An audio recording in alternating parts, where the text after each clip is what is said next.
5 états d'esprit de femmes confiantes qui rendent les hommes dingues.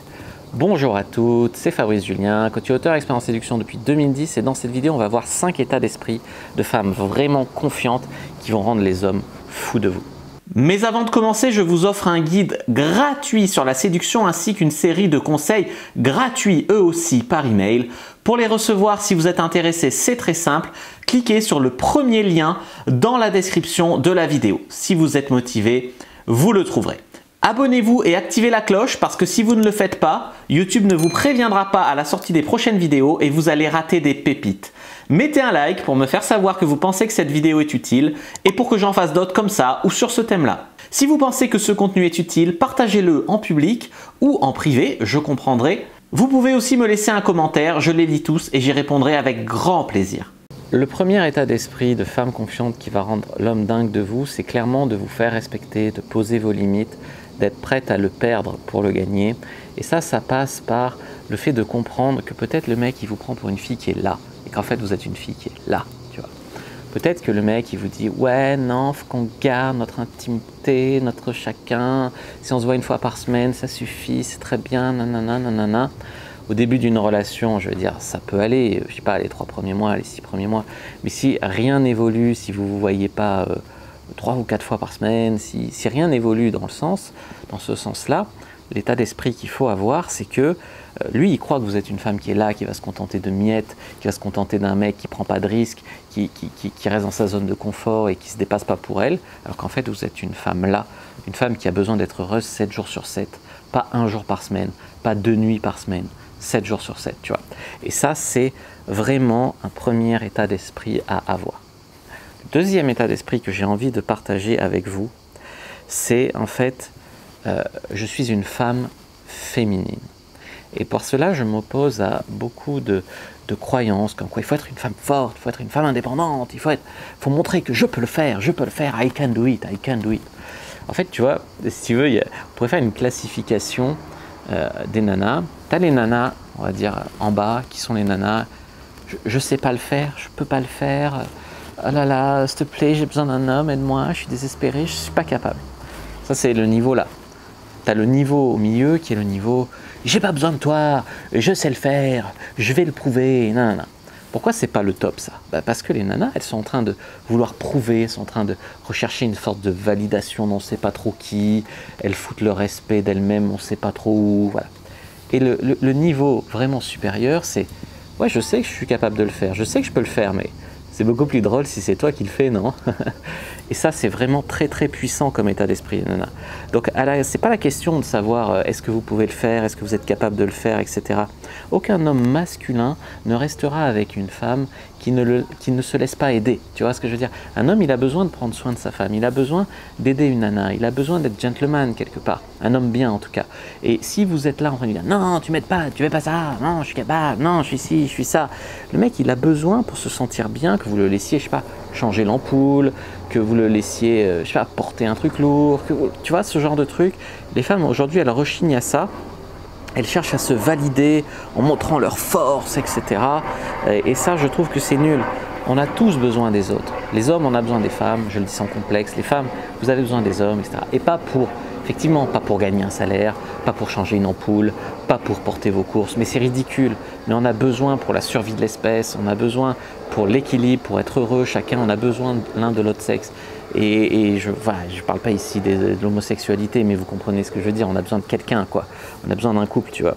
Et ça, c'est un truc à bien comprendre. Cet état d'esprit-là, c'est je suis une femme féminine et j'accepte un homme masculin. Et si un homme me propose son aide, je ne l'envoie pas bouler en mode non, non, non, non, non. Je suis assez confiante pour me dire ouais, je peux le faire. Mais c'est beaucoup plus drôle si toi, tu le fais. En numéro 3, les amis, le troisième état d'esprit que je veux partager avec vous, c'est les filles qui se disent ouais, j'ai souffert, je suis pas prête à une autre relation, je me méfie des hommes, c'est tous des salauds, c'est tous des machins. L'état d'esprit que je veux vous communiquer ici, c'est je ne veux pas être la femme qui a souffert et qui s'en remet pas. Franchement, on a tous vécu des relations. Moi, j'ai eu un début de vie amoureuse chaotique. On a tous vécu des choses qui nous ont fait du mal, qui nous ont fait souffrir, qui nous ont détruits, qui ont fait qu'on presque on perdait confiance en l'autre sexe, etc. Voilà, on a tous eu des mauvaises expériences, on est peut-être tombé sur les mauvaises personnes, etc. Puis tu as ceux qui abandonnent, qui tombent dans la frustration, dans le rechinement, dans le machin. Puis tu as ceux que ça détermine comme une expérience à trouver le bon. Comme on dit en vente, chaque non rapproche d'un oui. Et ça, c'est un truc que vous devez comprendre. C'est faible de renoncer. C'est facile de dire « c'est bon, je m'intéresse plus au mec, tous des cons hein. ». C'est facile de renoncer. C'est facile d'abandonner. Vous voyez ce que je veux dire? C'est facile de dire « je suis une femme confiante » quand on ne s'expose pas à des personnes qui peuvent nous donner notre avis, qui peuvent nous sortir de notre zone de confort, qui peuvent nous confronter, etc. C'est facile. Par contre, ce qui est vraiment difficile, c'est d'avoir des raisons d'être insécure, d'avoir des raisons d'avoir peur et de rester courageuse et de continuer à voir à l'avant et de continuer tout ça. Comme j'ai dit, c'est facile de renoncer, etc.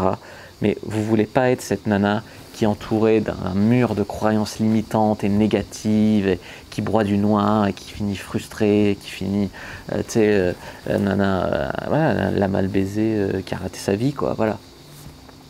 En numéro 4, le quatrième état d'esprit super puissant que je veux communiquer avec vous, c'est « j'ose demander s'il a une copine ».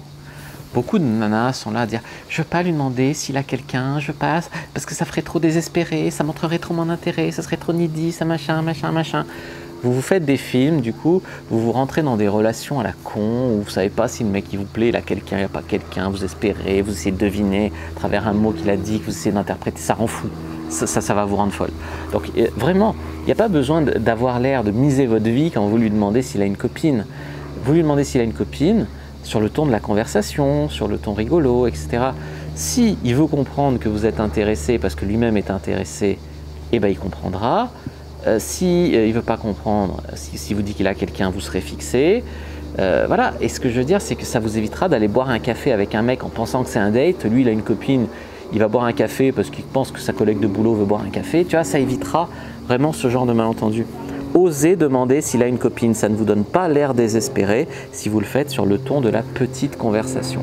Et pour autant, vous allez vous éviter, vous aurez la confiance de faire ça en fait.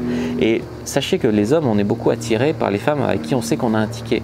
Donc si on sait qu'on a un ticket avec vous, on va être plus à même. Tu sais, il y a des mecs qui se disent, cette fille me plaît, la fille de la compta me plaît, mais je ne pense pas que j'ai ma chance avec elle, elle est jolie, elle a sûrement quelqu'un. Si vous commencez à demander s'il a quelqu'un, à lui demander à lui, hein, pas passer par un tiers, un machin, et ben on va se dire peut-être qu'elle s'intéresse à moi et ça peut faire naître un intérêt pour vous. Et peut-être que le mec il a une copine, mais peut-être qu'il ne sait pas qu'il peut avoir mieux, qu'il peut avoir vous. Peut-être qu'il a une copine, une relation de merde, une relation qui stagne, et que si vous lui offriez peut-être un ticket de sortie qui lui plaît, et ben peut-être qu'il quitterait sa copine pour vous. Mais ne pas savoir s'il a quelqu'un, ne pas oser demander parce que vous trouverez toujours une excuse pour ne pas oser demander, c'est juste un manque de confiance. L'état d'esprit numéro 5, les amis, c'est que c'est normal de tomber sur des stalkers, sur des connards, sur des pervers narcissiques. C'est normal d'être tombé là-dessus au moins une fois dans sa vie. Pourquoi? Eh bien parce qu'on ne peut pas attirer les bonnes personnes sans attirer les mauvaises. Ça, c'est encore une croyance féministe qui fait que les nanas, elles se rendent moches dans la rue en portant des sweats qui cachent leur forme, en s'habillant comme des sacs, en machin, parce qu'elles se disent « quand j'aurai un rendez-vous de Tinder avec un mec qui me plaît, là, je me ferai jolie. Mais au quotidien, je ne veux pas me faire emmerder par les mecs, alors je m'habille comme un sac, je me fais pousser la moustache, je me fais pousser des poils partout, voilà. » Et ça, c'est un état d'esprit vraiment con parce que vous ne savez pas où vous rencontrerez vraiment le mec qui vous plaît, parce que vous ne pouvez pas sélectionner les mecs. C'est-à-dire que vous ne pouvez pas dire « avec tout cela, c'est bon, je n'ai pas de relation. Par contre, celui-là sur Tinder, peut-être il me plairait, alors je vais me faire jolie. » On ne peut pas rencontrer que les bonnes personnes. Si on essaye soi-même de contrôler le tri, c'est un coup à se planter. Donc en fait, ce que je veux dire, c'est qu'un stalker, un connard, un pervers narcissique, il peut avoir bon goût, il peut être attiré par vous. Vous ne pouvez pas attirer seulement les mecs bien. Vous pouvez être attirante, vous pouvez vibrer bien pour attirer les mecs bien, vous pouvez vibrer mal pour attirer beaucoup de connards, de pervers, voilà. Mais vous ne pouvez pas attirer que les mecs bien. Voilà ce que je veux vous dire ici. C'est que s'il a bon goût, eh ben, vous ne pouvez pas attirer que les mecs bien et vous pouvez attirer un mec pas bien parce qu'il peut avoir bon goût. Tu vois ce que je veux te dire?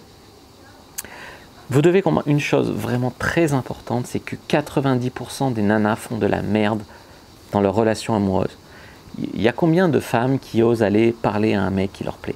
Il y a combien de femmes qui osent demander à un mec s'il a une copine? Il y a combien de femmes qui ne tombent pas dans les délires extrémistes du féminisme, voilà, qui font qu'elles jouent les petits bonhommes et qu'au final elles font fuir les mecs équilibrés et qu'elles se retrouvent avec des mecs pas masculins finalement, avec des mecs, voilà, tu vois, alors que finalement elles mériteraient d'avoir un mec masculin si elles étaient dans leur énergie féminine. Voilà, vous faites partie, si vous en êtes encore là de sa vidéo, de ces 10% des femmes qui prennent des formations de développement personnel, qui font des formations de séduction. Peut-être que vous avez lu mes livres, Comment séduire un homme, vous avez comprendre les hommes, comment comprendre et séduire les hommes, ou le guide de la bonne amante. Voilà. En tout cas, vous vous êtes remis en question, vous avez essayé de comprendre les hommes, vous regardez mes vidéos YouTube, vous ne tombez pas dans ces discours un peu faciles, mais qui finalement créent un fossé entre les hommes et les femmes. Vous êtes prête à assumer un petit peu votre intérêt plus que la moyenne, parce que qu'est-ce qu'elles font les femmes la plupart du temps en séduction? Rien. Rien. À la limite, battre des cils comme ça, mais c'est tout. Et quand un mec qui leur plaît vient leur parler, non, je veux pas être acquise, et elles cassent la relation en disant des conneries, en étant agressives, en mettant de la distance alors qu'elles ont que envie d'être dans ses bras, en faisant des trucs cons, quoi.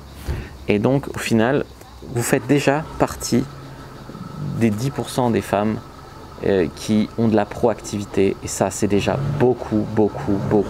La plupart des femmes, elles ont zéro proactivité en séduction, donc gardez bien ça en tête. Voilà les amis, ce que je voulais vous dire, donc n'hésitez pas à regarder d'autres vidéos de la chaîne si ça vous a plu, n'hésitez pas à rétribuer avec un like, un commentaire, lire mes guides sur ma boutique en ligne, etc. Moi je vous dis à bientôt et que le dieu de la séduction soit avec vous et je vous souhaite le meilleur les amis.